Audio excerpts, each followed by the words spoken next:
Hi, everyone. Welcome to ElCo Chats. My name is Julieta.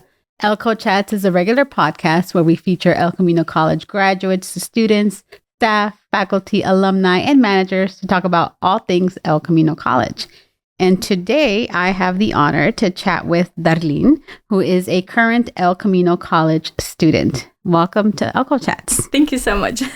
We're excited to talk to you and get to know a little bit about yourself and about your experience here at El Camino College.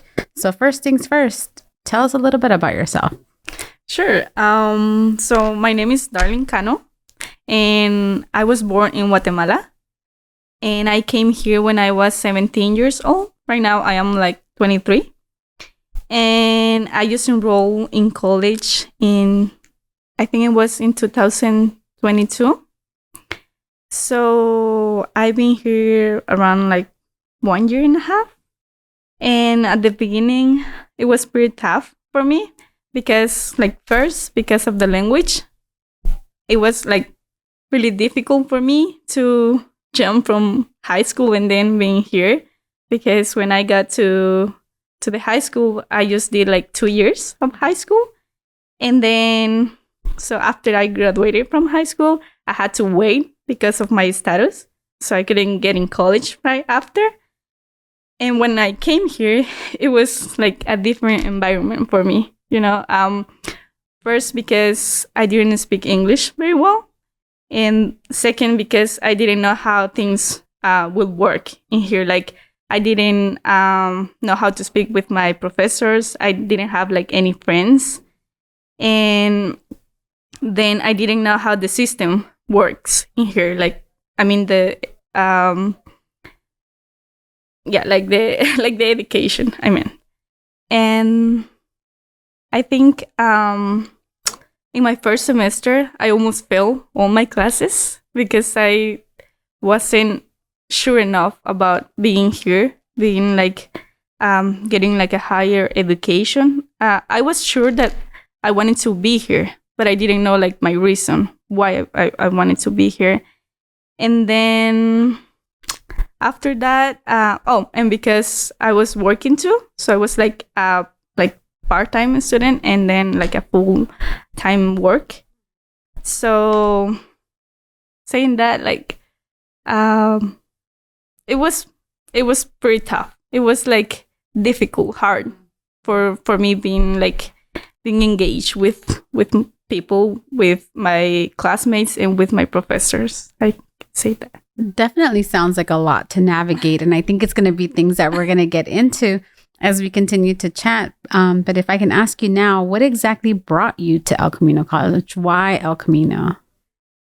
First, because I went to high school here, like Morningside High School. Mm-hmm. And after I was here like for a year.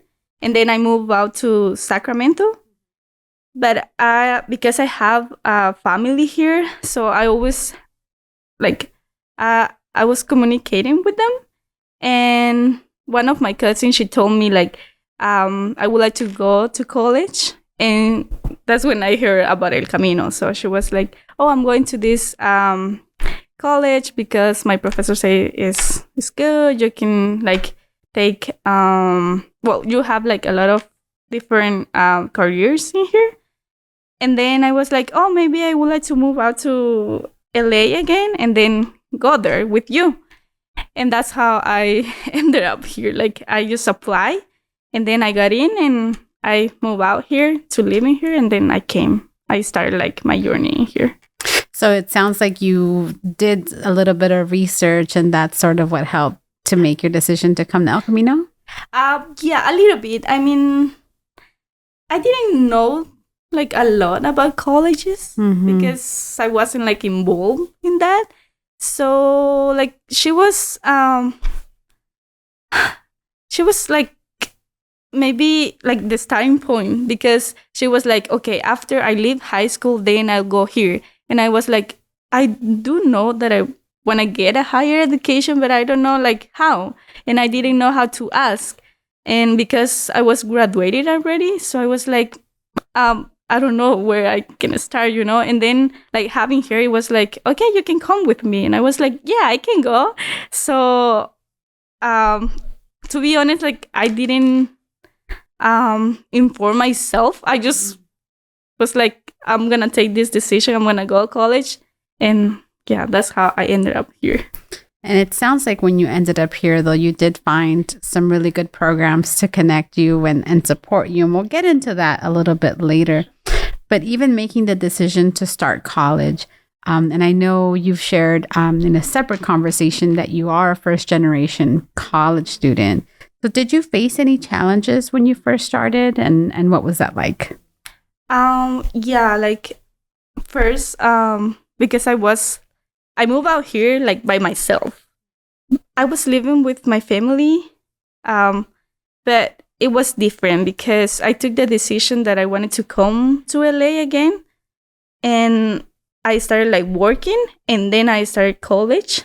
So it was like being independent, being like a worker, and being a student. So it was like three different ways, like, so.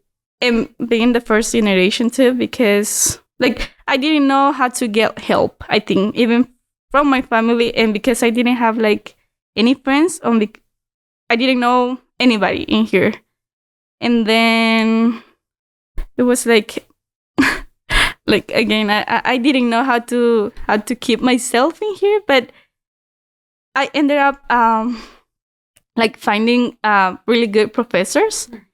And after my first semester, I got to know my professor from human development class, and she was just like how can I say this? Like a really good. I forgot the word. She was my inspiration to be here. Like she referred me to the writing center program. She referred me to good professors. She said like, oh, you can go to library to get like a computer if you don't have one, because I didn't have one and I couldn't afford one at that time. So it was like, okay. And I started like, I went to the C center where they like borrow laptops and all of that. So I got one from there, and that's how I could do like my homework and everything I needed. And also I was attending like the writing center to do like my essays, because it was hard for me to put all my ideas together. And also having her, like her name is Dr. Daniel D. Gregory. She teaches like human development, and I feel like she's my family now. Like I just feel so connected with her, because like the relationship we have, like I always go and visit her, and she's always like there for me, like saying, oh, if you need help with this, I can refer you to this, or if you want to talk with somebody, then you can also do that. Don't be scared. And she's always like pushing me to get my goals. I think in terms of the challenges that you faced, making sure that you did find that one person that you can connect with and sort of use or get support from and guidance, right, makes a lot of difference. But in terms of that human development class, aside from making the connection with the professor, what else did you take from that course that helped you as a student? I was able to manage my my time, because I remember it was on my second semester when I took that class. And at that time I was like really lost. Like I'm as the same thing. Like I knew I was here, right? But I didn't know how to like move forward. I didn't know like what else I can do. So first I started like to know myself, like really knowing myself, like who I was, what can I do better, or what am I doing to stay here. And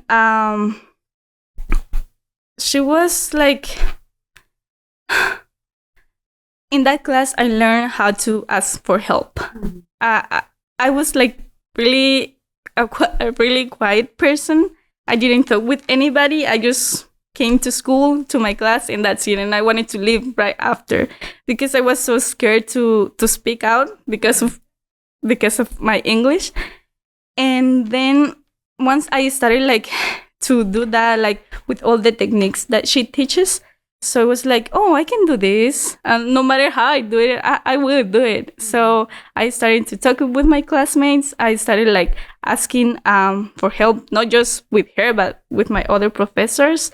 I started to come into the writing center, and like I just stopped to being afraid of being like that quiet person, and I started like to speak up, like, you know, for what I wanted to like afford, maybe.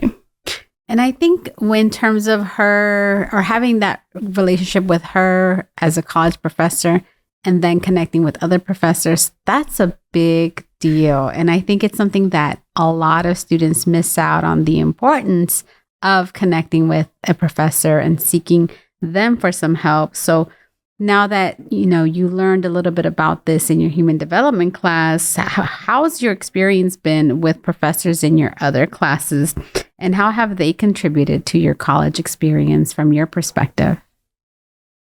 To be honest, like on my first semester, it was really tough, like because it was my fault too, you know, like first of all, because I didn't ask any questions.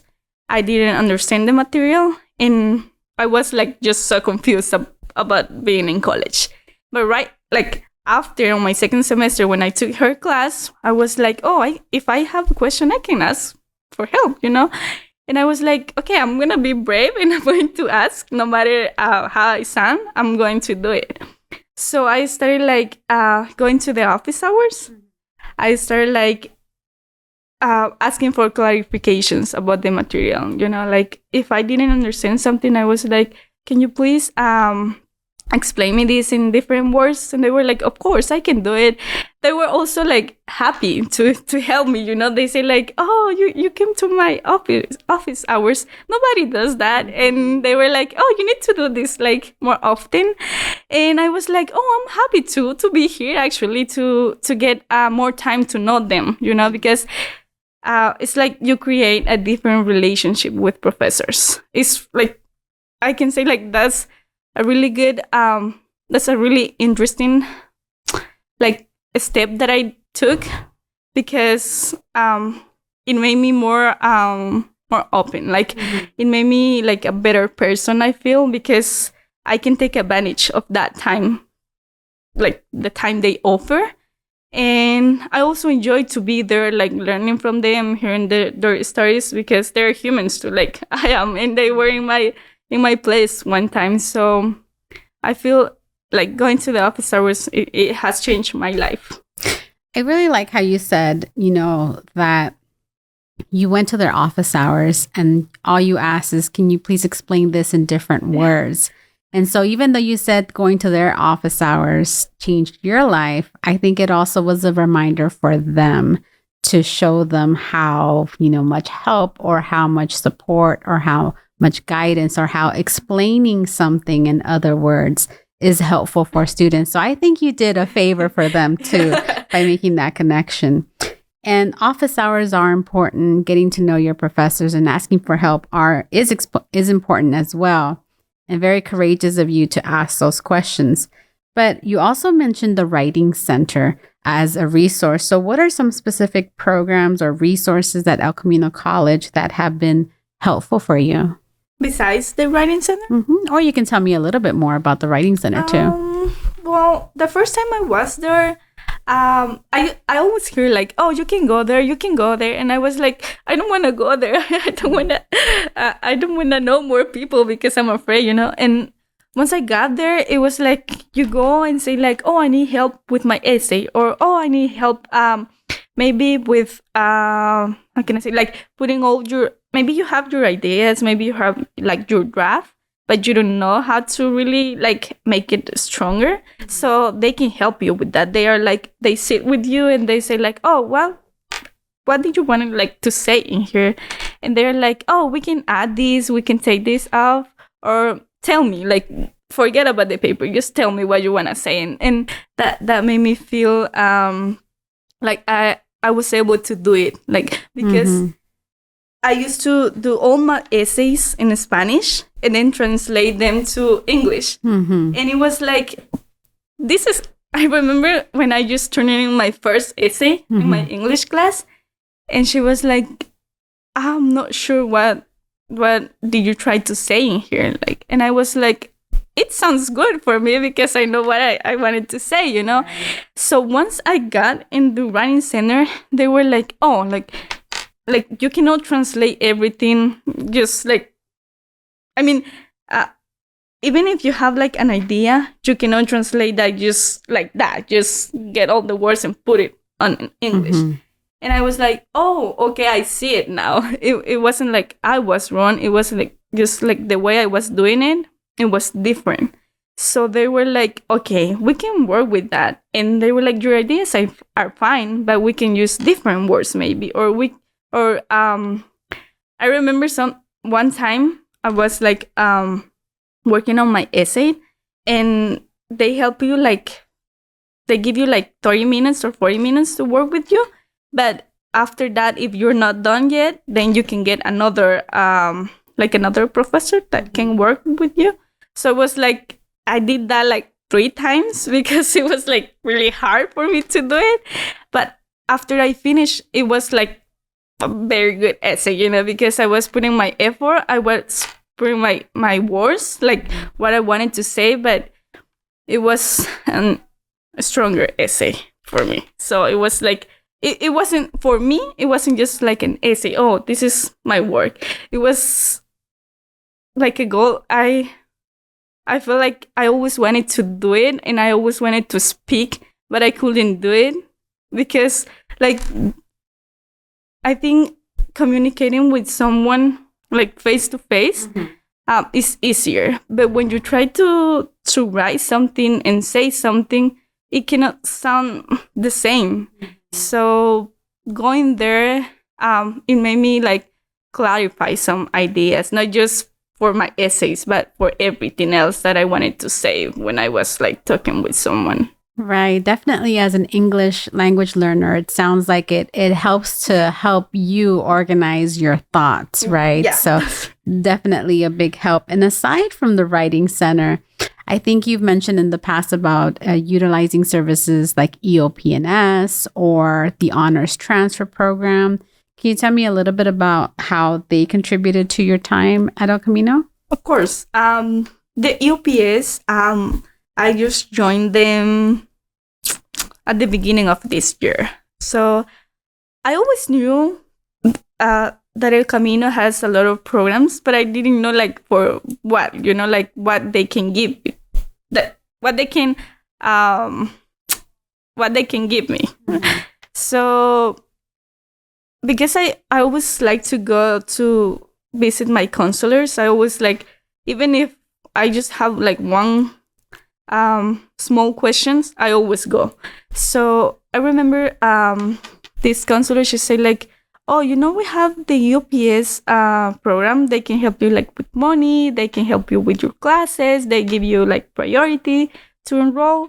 And I was like, do they really? And she said like, yeah, because I was like facing some like problems with my economic status. And she said, oh, this can be really helpful. You can apply and then see what you can get. And I was like, okay, I'm gonna do it. And I did it, and then they accept me. So it was like, okay. And now they give you like cards for the gas. And they also give you like checks for your books. They give you like a voucher for your books, especially. And they also give you another voucher that you can spend in the bookstore for whatever you want to get. And they also give you like another check like in the middle of the semester. And that's like cash value. You can get whatever you want or whatever you need. You can buy it with that money. So it was, the EOPS has been really, really helpful for me, especially. And the Honors Transfer Program, I just joined that like on this April. Like I didn't know too much about it, but because I decided that I want to go to UCLA, so I was like, okay. My sister actually told me like, oh, you know, like in college they offered like the Honors Transfer Program, and she was like, if you want to go to UCLA, you must get in. And I was like, okay. And I went to ask in the honors transfer, in the transfer center. And they say like, oh yeah, but you need to be a part of the program to get like an appointment with the consulate. And I was like, okay, how can I get in? And they say they opened the applications on April. And I think I did it like on February. And so I was like, I'm going to do it. And then I applied and I got in. But I haven't been like with them too much because I just joined them. But yeah. Yeah, so you're definitely going to find them helpful, especially if you are set on applying to a school like UCLA. I think the honors transfer program is definitely a great fit to help you support with that, or to support you with that goal. And EOPNS, I think you did a great job by connecting with them in terms of the financial support, the academic support, and during your time at El Camino and the Writing Center. Again, I think that was a great choice for you. But looking back to when you started your very first semester to where you are now, how do you feel about your college journey? How does that compare from the beginning to where you are now? And you still have a little ways to go, but how do you feel now? Now I feel like really confident about not just about being a student, but about myself. Like I feel I'm able to get a higher education now, even though if it is like hard and difficult and tough, like if you're like doing more stuff, because I know once you get like in college or in the university, it's not just being a student. You can be like a mom, you can be like independent, you can be a worker. So now I feel like I can get everything I want. Like I feel like in the top. I just feel really grateful and confident that even though it was hard at the beginning, even though I didn't know how to be able to to move forward, now I'm here like about to. Well, I still have 1 year to graduate, but now I have these goals that I know. Like, for example, at the university when I just started, I didn't know I wanted to transfer, but I didn't see that as something that I could really do. It was just there, But now I have those decisions, and I'm working to be there, soon. So now I just feel grateful and happy about my journey here. I feel so happy about my professors, about the classmates I have. And also I don't feel afraid anymore. Not just by being in college, but in general, like outside, like in my work, I talk, I don't mind like how I sound. I just do it, and I feel brave now. I feel like I can do it, I can go to the university I want, I can get a better job, and I'm just here being who I always were, Absolutely. Yeah, no, I think too, aside from what you're learning in the classroom, it sounds like you're really taking the experiences in the classroom and really like living it in your daily life outside of the classroom. So continue to do that. Good for you. My last question. For others who are thinking about coming to El Camino College, others who might have experienced some of the same things you have, what kind of advice would you give to other individuals who are thinking about applying and enrolling at El Camino College? First of all, I would say like maybe don't be afraid to ask for help. And even if they are, because I know some people, they are just like they just work by themselves, and that's fine too. But at some point, I feel like we need to ask for help. We need to ask like if we're going on the right track, because you can be doing like everything fine, but if you don't have like the right sources, then how you're gonna move forward. So first, like asking for help, and then also know why you are here. Like, why do you want to be here? Why do you want to get a better education or a higher education? Or like also knowing themselves. Like, I feel like if you don't know yourself, it's gonna be hard for everyone like to move forward, because if they're just like studying or just working or just doing this and that, but if they don't know who they are, then at some point they're gonna stop and say like, okay, so this is not working anymore. I need to see how can I do this better. And I feel like that's a really big thing that I can take from El Camino, like, because here I feel like I found myself, I find who I always been, but I wasn't sure that I could be that person. So now I feel like, okay, so this is who I am, and I'm getting to do everything I want. So yeah, that will be great advice. No, great advice. So, you don't know what it is. You don't know yourself. Be confident, be brave, ask questions, and trust that you're going to find yourself here. So thank you so much for sharing those words of advice. And thank you so much for taking the time to chatting with me. It was great getting to know you. Of course. Thank you for inviting me. I really appreciate it. Thank you.